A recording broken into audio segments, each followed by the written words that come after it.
You know that feeling, right? That sense of comfort you get when you see a nice chunk of cash sitting in your savings account. It feels solid, it feels stable, it feels safe. But what if I told you that every single day, that safe money is quietly losing a battle it was never even meant to win? So let me ask you a question. Is your money truly safe in the bank? And I mean, most of us would say, yeah, of course. But the kind of safety you're thinking of, that's safety from like a thief, not from a loss in value. And that right there is the hidden problem. It's like there's this invisible leak in your financial bucket, and it's draining your money's power as we speak. On average, the real-world value, what your cash can actually buy, is shrinking by about 3% every single year. And no, this isn't some market crash or a scam. It's actually a fundamental feature of our economy. So what is this invisible force? Well, it all comes down to something you've probably heard of, the math of inflation. And don't worry, this isn't some crazy complex Wall Street idea. It's actually a pretty simple concept with huge consequences for your future. See, the number you see in your bank account doesn't really matter all that much. What really matters is its purchasing power. In other words, what can those dollars actually buy you? A coffee? A car? A house? Because as the prices for, well, everything go up, the purchasing power of each of your dollars goes down. And here's the wild part. Most modern financial systems are actually designed to have a little bit of inflation. Yeah, you heard me right. A rate of about 2 to 3% per year is often the target because it encourages people to spend and invest. This means prices are pretty much expected to tick upwards year after year, creating this constant headwind that your savings are always fighting against. Let's put this into perspective so you can really see it. Imagine you start the year with a nice, round $10,000. You don't spend a single penny of it. 12 months later, your account still says $10,000.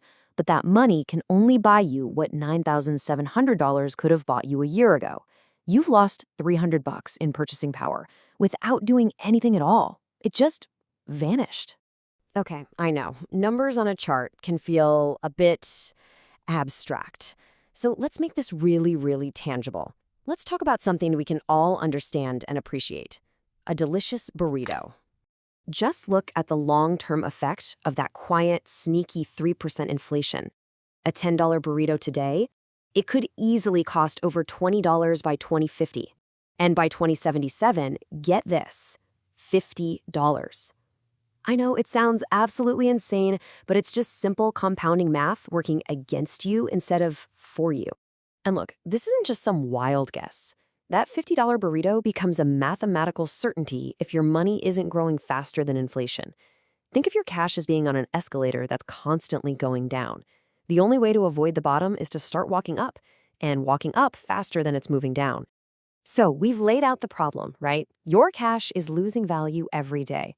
And yeah, that's the bad news. But the good news, you don't have to just sit there and take it. It is absolutely possible to build a financial shield to protect your future self. When you get down to it, you really have two choices. On one path, you've got pure cash. And as we've just seen, that is a guaranteed loss of purchasing power over time. It's a sure thing. On the other path, you have what we'll call risk-compensated tools. Basically, things designed to give you a fighting chance to protect and maybe even grow what your money can do.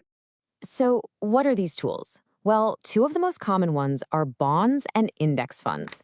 You can think of bonds as basically a loan that you give to a government or a big company, and they pay you interest for it.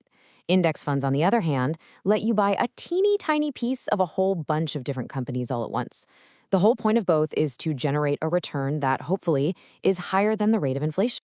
And the strategy here is refreshingly simple. Seriously, step one, you've already done it. You now understand that your money is facing this constant 2 to 3% headwind. Step two is to use tools that are built to outpace that headwind. And step three, that's the result. You protect the value of all your hard work for the person you're going to be in the future. And this right here, this might be the most important takeaway from this entire explainer. For most of us, investing isn't about hitting the jackpot or buying a yacht. It's a defensive move. It's the fundamental action you have to take simply to keep your savings from becoming worth less and less over time. So we end right back where we started. That $50 burrito, it isn't just about a burrito. It's a symbol for your future car, your future home, your future retirement. The true cost isn't what's on the price tag down the road. It's the price you pay for doing nothing today.